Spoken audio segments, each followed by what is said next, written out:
Un ministre israélien s'est trahi. Il a révélé justement que les projets d'Israël étaient d'annexer le sud du Liban.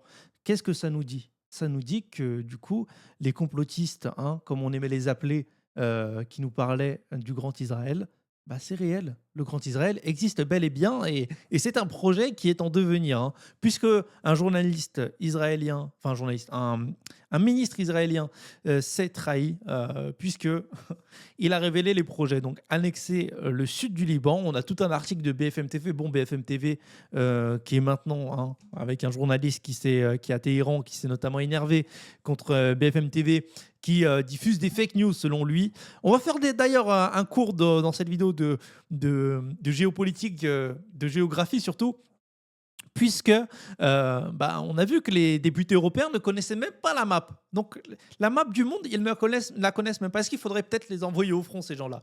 Non, je rigole. Mais plus sérieusement, ils ne connaissent pas la map. Donc on va voir la map tous ensemble, puisque si des députés européens, des députés français ne connaissent pas la map et prennent des décisions militaires à notre place, on se doit de la connaître, nous. On se doit de la connaître, parce que si eux ne la connaissent pas, forcément, les gens qui vont regarder cette vidéo ne connaissent pas aussi la map. Il faut connaître la map du monde, c'est important, hein, surtout quand ça concerne ces conflits-là. Au moins, on va voir les principaux pays concernés.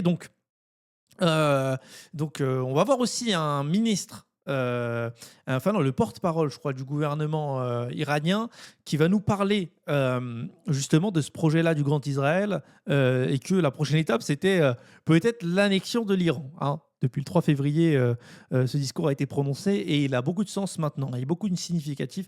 Donc voilà, on va voir, hein. D'ailleurs, le Liban qui est en train de se faire bombarder par Israël, hein, Liban. Je vais vous montrer tout ça.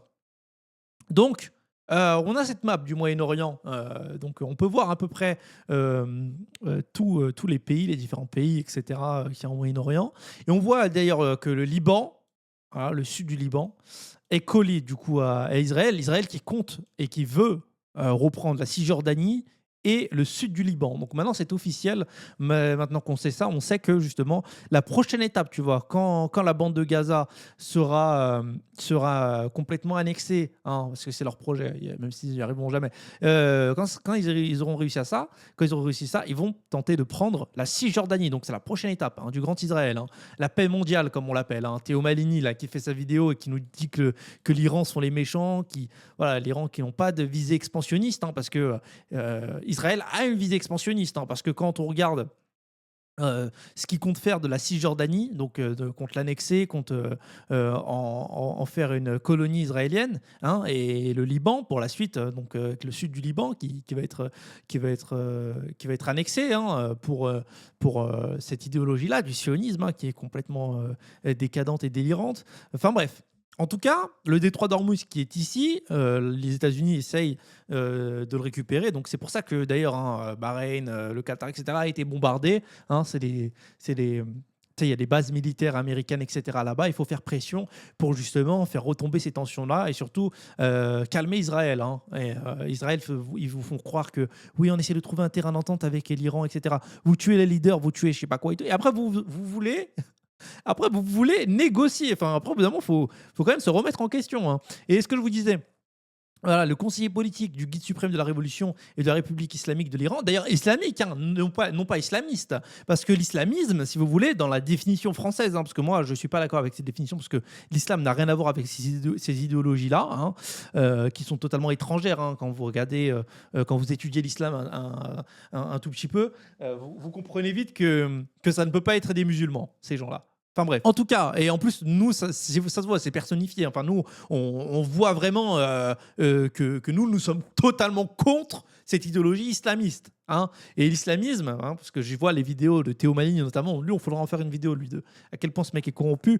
Mais lui, il aime bien vous dire, c'est du coup la République islamiste. C'est pas des islamistes. Les islamistes, dans la définition française du mot, l'islamisme, c'est les attentats, c'est les frères musulmans, c'est Daesh. Vous voyez, c'est ce genre de. On parle de ce genre de choses. On parle d'attentats, vous voyez, de morts, de gens qui veulent aller dans les pays, propager une idéologie, etc. Là, on parle de république islamique qui est totalement différent d'une république islamiste, hein, qui a une visée d'expansion, qui a une visée justement de domination, qui a une visée de peur, de terreur. Tu vois, là, on est bien loin de ça. L'Iran, mondialement, ils commercent avec la Russie, légalement d'ailleurs. Ils commercent avec la Russie, ils commercent avec la Chine. Enfin bref, l'Iran est un pays de commerce. L'Iran est un pays structuré. L'Iran est un pays où on peut se former. Hein. C'est pas un pays ultra réducteur, etc. C'est un pays où on peut se former. On est bien loin d'une république islamiste. L'islamisme n'a rien à voir avec la république islamique. Hein. Et c'est pas parce que c'est une république islamique que tout est parfait. Hein. Parce que les musulmans, ils ne considèrent pas que l'homme puisse agir parfaitement. Il n'y a que Dieu qui peut agir parfaitement pour les musulmans. Il faut bien savoir ça.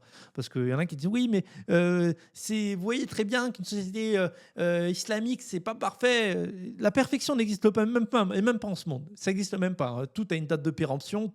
Voilà, on peut pas viser la perfection. Et oui, l'Iran est perfectible. C'est pas parce que c'est islamique que c'est parfait. Hein. Oui, il y a des choses à changer en Iran, bien sûr, bien évidemment. Mais en tout cas, nous dire qu'il faut se mettre du côté d'Israël, jamais de ma vie je serai du côté d'Israël. Jamais de ma vie je serai du côté de ce pays corrompu, ce pays qui contrôle la France et qui veut annexer la Cisjordanie. Il faut bien comprendre, il faut bien regarder cette map-là, parce que les députés européens ne connaissent même pas la carte du monde. Ils ne connaissent même pas la map. Donc maintenant, il faut quand même se renseigner et connaître cette map-là. Retenez bien ce que je vous dis. Hein. Donc voilà, prochain projet d'Israël. Donc on va annexer Gaza, hein, si on part de ce principe-là. Donc ils vont annexer Gaza, ils vont annexer la Cisjordanie. D'accord. Et après, ils comptent annexer le sud du Liban. Puis après, le Liban, on va essayer d'attaquer le Liban. Et quand ils deviendront de plus en plus puissants, avec de plus en plus de terres, hein, avec l'aide de l'Amérique, et ben, ils vont commencer par annexer la Jordanie. Hein. Et après, on aura un grand Israël, tu vois. Et après, peut-être on s'attaquera à la Syrie. Pourquoi pas? Bon, après, ça, c'est une autre paire de manches. Mais on est sur ce danger-là, quoi. On est sur cette domination-là, cette dominance et un arrêt un arrêt qui sera totalement impossible en fait quand ils commenceront. Donc il y aura même l'Égypte qui va commencer à se soulever en fait au bout d'un moment. On va commencer à arriver à une guerre totale. Hein. Et tout ça de la faute d'Israël qui provoque le déséquilibre mondial. Hein. Moi, je peux plus vraiment honnêtement. Je vous dis que pour moi, c'est pas possible. Pour moi, le détroit d'Ormuz qui est ici, qui est contrôlé par l'Iran, les États-Unis ne pourront pas y faire grand-chose. Hein. Même Israël, quand vous regardez, c'est que des bombes, des lancements de bombes. Je ne pense pas qu'ils puissent, qu'ils puissent envoyer des troupes sur le terrain pour essayer de déminer, etc. C'est mort. Pour moi, c'est mort. Pour moi, le détroit d'Ormuz, personne ne réussira à le reprendre. Voilà, moi je vous le dis, je pense pas que le détroit d'Ormuz, on puisse réussir à le reprendre. Les États-Unis sont trop loin, ils se mêlent dans une guerre qu'ils ne pourront jamais gagner. L'Iran, c'est un territoire immense. Hein, il y a des chaînes de montagnes. Je sais pas si tu peux montrer comme ça. Il y a des chaînes de montagnes. Donc, en fait, et rien que le fait de vouloir attaquer un pays aussi grand, un pays aussi dominant, c'est se confronter face à plus grand que soi. Moi, je pense qu'Israël va se faire totalement terminer, tu vois. Ils vont se faire éclater. Ils vont se faire savater et ça va être compliqué pour eux de reprendre du poil de la bête. Enfin bref, en tout cas, ouais, c'est très compliqué. Hein. C'est très, très compliqué. Cette situation-là est très tendue. On a aussi le Pakistan. Donc, il y en a qui pensent que ça va être une escalade nucléaire. Personnellement, je pense pas. Ils auraient tout perdu s'ils font ça. Parce qu'on n'oublie pas que quand on utilise le nucléaire, c'est qu'on est contraint et qu'on est aux portes. Tu sais, ça signifie énormément de choses. Ça signifie aussi qu'on n'avait pas d'autre solution, que notre armée était pas assez puissante. Hein, parce que l'utilisation du nucléaire, c'est une arme de lâcheté au final, puisque c'est une arme qui a provoqué destruction, mort et surtout que on ne pourra même pas réutiliser les terres qu'on a bombardées, hein, parce que la radioactivité, ça ne part pas en 30 jours et ça ne s'arrête pas aux frontières, pour vous en dire plus. Et oui. C'est une situation très, très compliquée.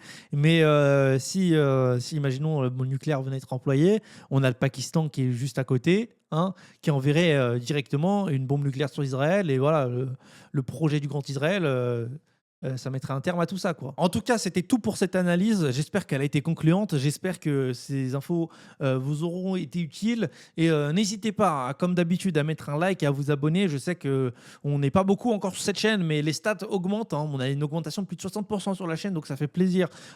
Et surtout, vous regardez, vous n'êtes pas abonné, donc n'hésitez pas à vous abonner. Et on continue à raconter la vérité, à essayer de se renseigner un maximum sur ce conflit-là pour essayer de s'y informer les masses et surtout les former, hein. Les former, pas dans le sens militairement parlant, mais dans le sens, on essaie d'articuler les cartes, voir un peu qu'est-ce qu'il advient justement de tout ce conflit-là et de là où ça pourrait aller. En tout cas, merci d'avoir suivi cette vidéo. Je vous dis à la prochaine et prenez soin de vous surtout et informez-vous. Informez-vous, c'est important. N'arrêtez jamais d'apprendre.